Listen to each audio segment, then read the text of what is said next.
पढ़ रहे थे अपना किंग पोस्ट ट्रस, ठीक है। इस ट्रस में सबसे पहली चीज़ कि इसमें दो तरह के राफ्टर रहते हैं अपने, ठीक है।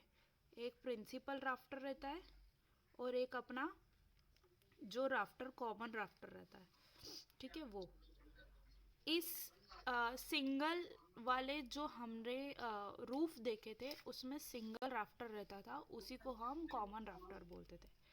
कल तक मैं आपको बता रही थी कि प्रिंसिपल राफ्टर इसका नाम हो जाता है, तो ये ऐसा नहीं होता है, इसमें दो राफ्टर रहते हैं। मतलब आपको यहाँ से क्लियर हो रहा है कि एक झोपड़ा ये बना हुआ है, ठीक है, और एक झोपड़ा ये अंदर वाला बना हुआ है, ठीक है। मतलब ये वाला जो झोपड़ा बना हुआ अंदर वाला, ठीक है।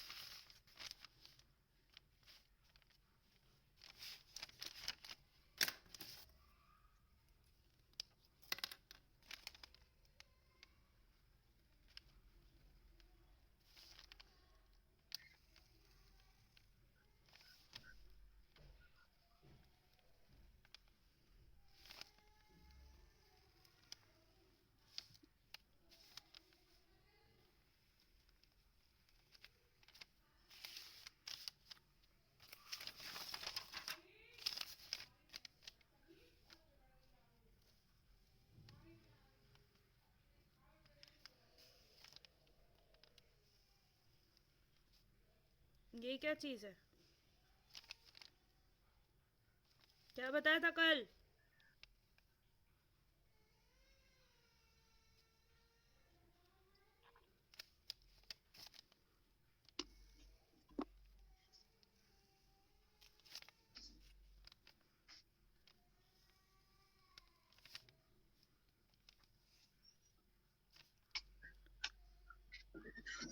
Double roof. ये गैलेक्सी J7 मैक्स कौन है? ये होगा देव कुमार। तो देव कुमार का नाम क्यों नहीं है इसमें? कल तो नाम आ रहा था। मैडम किस चीज में? ये गैलेक्सी J7 मैक्स में।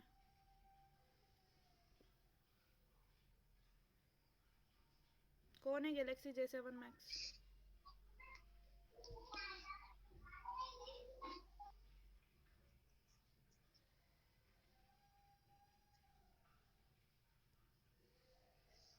मैडम इसको माइक ऑन करने की बोलो।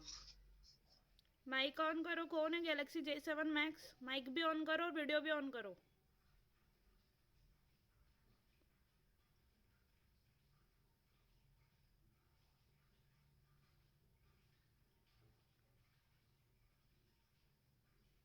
हेलो। कौन है Galaxy J7 Max?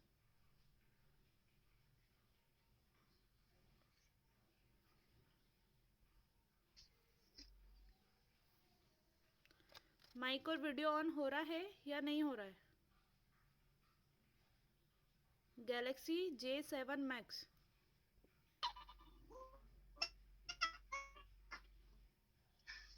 Dev Kumar, Dev Kumar अपना नाम एडिट कर लो बेटा, नाम होना चाहिए उस पर जैसे कल आ रहा था।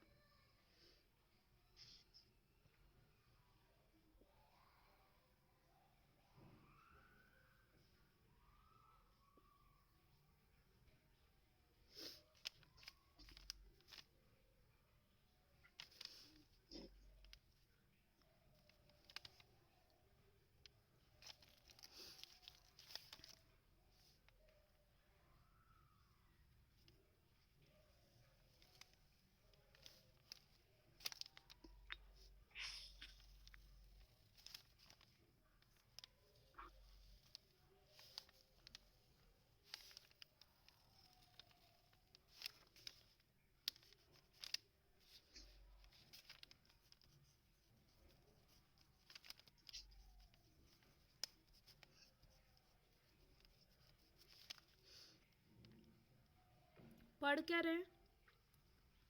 Trust impostors. ट्रस्ट रूफ के अंदर देख रहे फ्रेम्ड या ट्रस्ट रूफ, ठीक है। थर्ड प्रकार का हम क्या देख रहे थे इसमें? ट्रस छतें देख रहे थे, या स्लाइडिंग, या जो हमारी कौन सी स्लाइडिंग रूफ के बारे में हम डिस्कस कर रहे थे, वो है। ठीक है, इनके अंदर हमने देखा कि 3 चीज़ का कॉम्बिनेशन में ट्रस बनाई जाती है। ठीक है, एक तो कॉमन राफ्टर, जो हमेशा सब में कॉमनली राफ्टर रहते हैं। ठीक है, किंग पोस्ट की यस मैम। केस में 2 राफ्टर मिल रहे हैं अपन को, 2 राफ्टर या 2 झोपड़ी नुमा चीज़ें मिल रही है। ठीक है, तो एक तो है हमारा कॉमन राफ्टर, दूसरा पुर्लिन्स, जो यहाँ पे पुर्लिन्स लगाई थी हमने ऐसी, जो राफ्टर को नीचे से सपोर्ट करती है, मतलब राफ्टर के तुरंत नीचे लगाई जाती है। तो ये थी हमारी पुर्लिन्स। ठीक है, ये थी हमारी क्या थी, पुर्लिन्स थी। फिर उसके अलावा इसमें ट्रस होती है। अब ट्रस चीज समझना, ट्रस क्या है, जो ये हमारे प्रिंसिपल राफ्टर है। ठीक है, प्लस ये जो स्ट्रट, जो ये कॉलम है, ठीक है, प्लस ये जो हमारा किंग पोस्ट का वर्टिकल हमारा क्या है, स्ट्रट है, मतलब वर्टिकल कॉलम है। तो ये पूरी होल असेंबली को हम क्या बोलते हैं, ट्रस। ठीक है, जैसे इसकी बात करते हैं तो ये पूरी हमारी होल असेंबली को क्या बोला जाएगा, ट्रस। ठीक है, इसमें अलग अलग चीज़ें आ जाती है, इसमें स्ट्रेनिंग सील आ गई, पुर्लिन्स आ गई, क्लिट आ गए। तो इसमें अलग अलग चीज़ें, जैसे क्लिट मतलब इन दो चीज़ को ज्वाइन करने के, स्ट्रेनिंग बीम को और स्ट्रेनिंग सील को, मतलब ये बीम जैसी एक्ट कर रही है, ये सील जैसी एक्ट कर रही है, इन दोनों को ज्वाइन करने के लिए यहाँ पे क्लिट लगाई हुई है। क्लिट मतलब छोटे छोटे से एंगल सेक्शन लगाए जाते हैं जो दो मेंबर्स को ज्वाइन करते हैं। ठीक है, तो ये क्वीन पोस्ट की बात करते हैं तो ये अलग चीज़ है, मगर ये जो सेक्शन आप देख रहे हो, ये इतना, ये यहाँ से, फिर ये यहाँ से गया, फिर ये यहाँ से मिला, फिर ये मिला, फिर ये, फिर ये, फिर ये इसके ये वाले स्ट्रट, ये असेंबली क्या दिख रही है आपको, ट्रस। मतलब जो आपने मोबाइल के टावर देखे हैं, लाइट के टावर, मोबाइल के टावर, वो कैसे रहते हैं, ऐसे रहते हैं। इसमें क्रिस क्रॉस अपने क्या लगे रहते हैं, ऐसे क्रिस क्रॉस बहुत सारे मेंबर्स लगे रहते हैं। तो ये असेंबली जहाँ पे हमको ट्रायंगल या त्रिकोण का या इस तरह का मेंबर्स देखने को मिलते हैं, स्टील के या लकड़ियों के, या जो मचान बांधते हैं वो भी कुछ ना कुछ इसी तरह के बांधे जाते हैं। ठीक है, तो चाहे लकड़ी की बात करें तो क्या देखने को मिलेंगे हमको, मचान। ठीक है, और अगर स्टील सेक्शन की बात करें तो मोबाइल टावर अपने, ठीक है, अपने लाइट के जो बड़े बड़े हाई टेंशन लाइन जहाँ से ऐसी जुड़ी होती है, ऐसे ट्रायंगल टाइप के रहते हैं बड़े बड़े टावर्स, ऐसे इससे यहाँ से एक तार, 2-3 तार जाता है, खेतों में ये देखने को मिलते हैं, हाई टेंशन लाइन के बड़े बड़े टावर। तो ये जो क्रिस क्रॉस चीज़ें रहती है, लेसिंग या बैटन इनको बोलते हैं, तो ये किस प्रकार का एक्ट करती है, ट्रस। ये क्या कहलाती है, ट्रस। ट्रस मतलब combination of member, combination of member,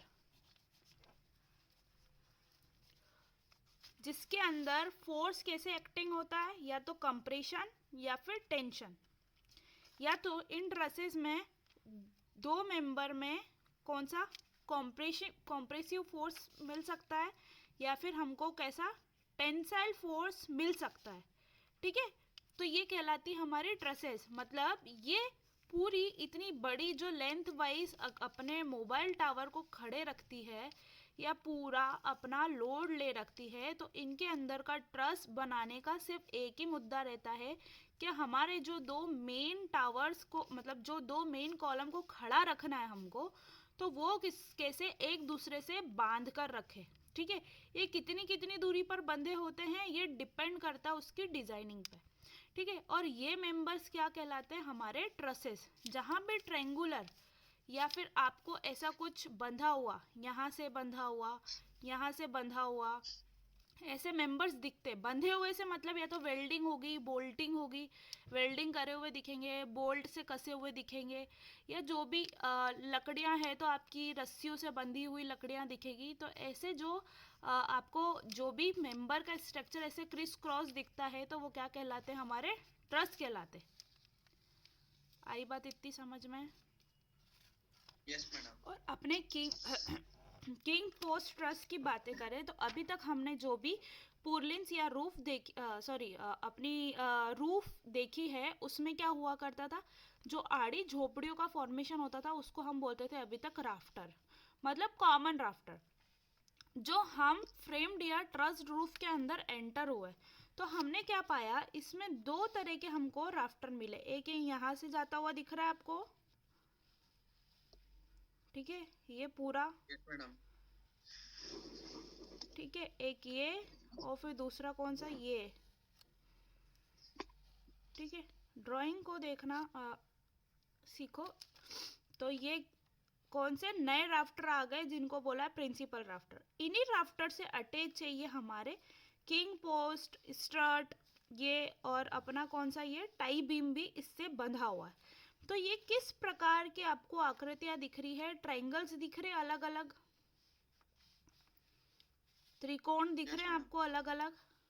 तो ये हाँ मैडम वाली दिख रहे हैं। जब हमको सेक्शन या मेंबर देखने को मिलता है तो मैंने क्या बताया कि इनको क्या बोला जाता है, ट्रस बोला जाता है, ठीक है। और जो ये ऊपर की झोपड़ी नुमा आकृति आपको दिख रही है ये वही हमारे कौन से राफ्टर है, कॉमन राफ्टर जो अभी तक चले आ रहे थे। तो किंग पोस्ट ट्रस में हमको दो राफ्टर देखने को मिलते हैं, जहाँ से हमारी झोपड़ी का पीक होता है या सबसे ऊंचा पॉइंट होता है, जिसके अलोंग हमारे कॉमन राफ्टर या अपने प्रिंसिपल राफ्टर या कोई से भी रूफ के राफ्टर हमारे जुड़े हुए होते हैं और डाउनवर्ड जाते प्रतीत होते हैं, उसको बोलते हैं रिज या रिज लाइन या रिज पीस, ठीक है। रिज टाइल मतलब हमने इसको जैसे जब जॉइंट करा तो इसको कुछ ना कुछ ऐसे झुकाते हुए अपने कॉमन राफ्टर से अटैच करते हुए इसको थोड़ा सा प्रोजेक्टेड फॉर्म में मतलब बाहर निकलता हुआ जॉइंट करा। जो भी अपन जॉइंट लगाते तो वो थोड़े लंबे लगाते हैं, ठीक है। तो ये हो गई हमारी रिज टाइल, इसको बोला रिज टाइल। अब ये हम जान रहे हैं कि ये कॉमन राफ्टर होते हैं, तो कॉमन राफ्टर दिया हुआ है। ये होते हैं बैटन। बैटन मतलब जो हमको अपनी राफ्टर के ऊपर लगाए जाते हैं, या तो हम हॉरिजॉन्टल लगाए या वर्टिकल लगाए, वो कहलाते हैं हमारे बैटन। ये क्या है, इसके ऊपर की रूफ कवरिंग, चाहे आप काय से कवर कर दो, चद्दर से कवर कर दो, चाहे कवेलू से कवर कर दो, कवरिंग के लिए आपको कुछ भी किसी भी चीज़ से आप कवर कर सकते हो। तो इसके ऊपर हमारे जो कॉमन राफ्टर है उसके ऊपर आप देते हो कवरिंग। कवरिंग मतलब चाहे आपकी प्लास्टिक की चादर हो, चाहे स्टील की चादर हो, चाहे लोहे वाली चादर हो, चाहे जो भी चादर हो, उससे आप कवर कर सकते हो। फिर आप जानते हो कि इसके बीच में हम क्या लगाते हैं, पुरलिन, ठीक है। पुरलिन हमने यहाँ पर दी है, ठीक है। इसको अलोंग द लेंथ मतलब जितनी लंबी झोपड़ी जाएगी या जितना लंबा हमारा रूफ जाएगा उसके अलोंग हम पुरलिन देते हैं, जो किसको सपोर्ट करती है, हमारे कॉमन राफ्टर को सपोर्ट कर रही है, मतलब नीचे से कुछ ना कुछ उसका लोड ले रही है, ठीक है। तो हम यहाँ पर लगाते हैं पुरलिन। अब ये यहाँ पर क्लिट लगाया हुआ है, क्यों क्लिट लगाया हुआ है, क्योंकि पुरलिन के तुरंत नीचे हमारा ट्रस का पूरा अरेंजमेंट है, ठीक है। तो वहीं हम आते हैं जब ट्रस कैसे किस तरह से अपने लोड में भागीदारी करते हैं तो वो देखते हैं। फिर हमने दो ऐसे मेंबर्स लगाए जिसको बोला गया हमारे प्रिंसिपल मेंबर, ठीक है। जहाँ पे जॉइंट आया है, पहले देखते हमने ये दो जो हमारे प्रिंसिपल राफ्टर है उनको काय के ऊपर रेस्ट करवाया है, मतलब इनका लोड बेसिकली हमारी ये बीम के ऊपर आ रहा है, ठीक है। ये ऐसे लगे हुए हैं, ये यहाँ से रिज लाइन से जॉइंट है और ये ऐसे लगे हुए हैं, और किसके ऊपर रुके हुए हैं, हमारी टाई बीम के ऊपर। ये वाली बीम जो है हमारी कौन सी बीम थी, टाई बीम। समझ में आ रहा है कि वापस से रिपीट करूँ थोड़ा बहुत? मैडम थोड़ा सा रिपीट कर दो। पूरा ही मैं रिपीट करती हूँ तो आपको अच्छे से समझ आएगा। छतें कितने प्रकार की होती है देखा था। पिच या स्लोपिंग रूफ, जिनके बारे में अभी तक हम पढ़ रहे हैं, पिच या स्लोपिंग रूफ। फ्लैट रूफ, ये आपके घरों की छतें अभी में आपको दिखेगी जो फ्लैट फॉर्मेशन में होती है, जिसमें कोई भी झुकाव या स्लाइडिंग नहीं होती है, ठीक है, वो क्या कहलाती है, फ्लैट रूफ। आप सबके घर में सीधी छत बनती है जिसमें आप पतंग उड़ाते हो, ठीक है, कोई ऐसे स्लाइडिंग के ऊपर चढ़ के आप पतंग नहीं उड़ाते हो, ठीक है। तो हमारे घरों में फ्लैट रूफ बनती है। क्यों बनती है? क्योंकि हम मैदानी क्षेत्र में रहते हैं, प्लेन क्षेत्र में रहते हैं। मैदानी क्षेत्र मतलब यहाँ पे सारी चीज़ें नॉर्मल रहती है, बारिश भी नॉर्मल रहती है, कोई स्नोफॉल नहीं होती है और कोई इतना ज़्यादा पानी का लोड हमारी छतों पर नहीं आता है। सिर्फ कब आता है? सिर्फ 2 महीने जब भारी बारिश होती है तब के टाइम पर ही हमारे वाटर का लोड आता है। वर्ष भर बारिश होती है क्या अपने यहाँ पे? नहीं होती है। तो इसलिए हमको कौन सी रूफ बनाना कन्वीनियंट है? हमारी फ्लैट रूफ। पिच या स्लोपिंग रूफ हम कहाँ बनाते हैं? कोस्टल एरियाज में। कोस्टल एरिया मतलब जहाँ पर या तो बारिश सबसे ज़्यादा होती है, वर्ष भर होती है, 6 महीने होती है, 8 महीने होती है, वैसी जगह पे हम क्या बनाते हैं? Sloping roof. क्यों बनाते हैं? ताकि पानी का लोड छत पे ना लग के सीधा सीधा ढलान की अगर छत दी हमने, ऐसे ढलानों वाली ढालू छत दी है, तो कैसा अपने खुद के ग्रेविटी से, गुरुत्वाकर्षण से ही वो पानी गिर जाता है, यहाँ पर ठहरता नहीं है, ठीक है। इसलिए ऐसी जगहों पर हम कौन सी रूफ बनाते हैं? स्लोपिंग रूफ बनाते हैं, ठीक है, या पिच रूफ बनाते हैं, ठीक है। शेल या कर्व्ड रूफ की बात करते हैं तो जो हमारे इंडस्ट्रियल वर्कशॉप या जो भी आप देखते हो जिसमें थोड़ी सी कर्वी रूफ रहती है, थोड़ी सी कर्व्ड वाली रहती है, थोड़ी सी घुमावदार रहती है, उनको बोलते हैं शेल या कर्व्ड रूफ, ठीक है। डोम्स आपने देखे हैं, गुंबज जो आपने मंदिर, मस्जिद और आपके मोनूमेंटल्स पे देखे होंगे। संसद भवन के ऊपर एक देखा होगा, व्हाइट हाउस के ऊपर एक देखा होगा, और चर्चेस के ऊपर भी अधिकतर, मतलब चर्च के ऊपर ऐसा एसी वाली रहती है ना, एसी वाली रहती है। मगर डोम्स आप अधिकतर जगह पर देखे हुए हो, ठीक है, जहाँ पर अगर आपका नीचे का सर्कुलर एरिया आपको कवर करना पड़ता है तो वो ऐसे डोम उठा करके अपनी छतों को बना देते हैं, ठीक है। इससे लार्ज एरिया और सर्कुलर एरिया कवर होता है। छतों के बारे में डिस्कस कर रहे हैं, कोई स्लोपिंग व्लोपिंग के बारे में नहीं कर रहे हैं। तो आपको ये 4 तरह की छत क्लियर हुई, ठीक है। पिच और स्लोपिंग बनाने का मुद्दा सिर्फ यही है कि ऊपर से कुछ भी अगर अपनी स्नोफॉल होती है, बर्फबारी होती है, रेनफॉल होती है, तो क्या वो खुद के लोड से ही स्लाइड आउट हो जाए, ठीक है, उसके ऊपर जमे नहीं। अगर वो उसके ऊपर जमेगा या ठहरेगा तो क्या होगा? अननेसेसरी, अगर हम इस जगह पे कैसी फ्लैट रूफ बना देते हैं, कैसी अपने घर में जैसी बनती है वैसी बना देते हैं, तो आपको पता है आपकी घरों की छतों पे पानी कितना लोड लगाता, मतलब अगर वर्ष भर तक गिरता या भरा ही रहता या उसमें निकासी नहीं होती तो कितना भर जाता। और अगर पानी आया और सडन आपका माइनस में टेम्परेचर चल गया तो वही पानी जम जाएगा। या फिर स्नोफॉल हो रही है तो 12-12 फीट, 15-15 फीट आपकी छतों पे लोड लगने लगेगा, काय का? बर्फ का। इसलिए हम ऐसी फ्लैट छत ऐसे रीजन में नहीं बनाते, कोस्टल रीजन में नहीं बनाते जहाँ ज़्यादा हमारी टेम्परेचर माइनस में चला जाता है, वैसी जगह पर नहीं बनाते। क्यों? क्योंकि अननेसेसरी हमारी छतों पे लोड लगेगा, और हम अगर ऐसी छतें बना देते हैं तो कोई सा भी लोड है तो वो स्लाइड ऑफ होकर के निकल जाएगा, ठीक है। तो हम पढ़ रहे थे सबसे पहले वाली पिच और स्लोपिंग रूफ। पिच और स्लोपिंग रूफ हमने देखा तो ये भी 3 प्रकार की होती, एक सिंगल रूफ, डबल और पुर्लिन रूफ और ट्रस रूफ, ठीक है। सिंगल रूफ की बात कर रहे हैं तो जिसमें सिंगल राफ्टर रहता है, जिसमें कोई भी पुर्लिन अटैच नहीं रहता है, वो कहलाती है हमारी सिंगल रूफ। ये कितने तरह की होती है? ये 4 तरह की होती है। ये काय पर डिपेंड करती है कि कौन सी वाली रूफ हमको बनाना है, कि नीचे का स्पान अपना कितना है, स्पान के ऊपर डिपेंड करेगा कि हमको कौन सी वाली रूफ बनानी है। स्पान मतलब जो ये छत से लेकर के इधर के कोने तक का कितना अपना डिस्टेंस है, उस पर अपना डिपेंड करेगा कि हमको छत कौन सी दे रही है। मेरे रूम की पूरी फ्लैट छत है, ठीक है। अगर बात करते हैं हम स्पान की, तो ये मेरे को दिख रहा है 1 मीटर, 2 मीटर, 3, 3.5 मीटर की मुझे मेरा रूम की ये छत दिख रही है ना।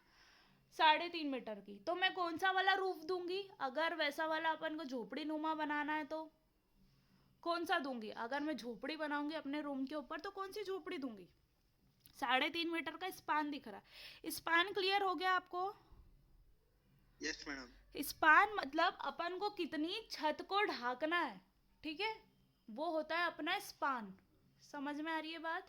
तो अगर मेरा 3.5 मीटर का स्पान है, क्लियर स्पान, मतलब ये कोने से लेकर के ये कोने तक, मतलब ये सिर्फ एक सिंगल रूम की बात चल रही है ना, एक ही रूम कवर हो रहा है मेरे इसमें। तो एक रूम अगर कवर हो रहा है, एक रूम जितना 3.5 मीटर का स्पान है, तो मैं कौन सा वाला रूफ बनाऊंगी सक्षम कुलथिया? मैडम आप 3.5 मीटर वाले के लिए बनाओगे कपल रूफ, है ना, कपल रूफ बना दूंगी, ठीक है।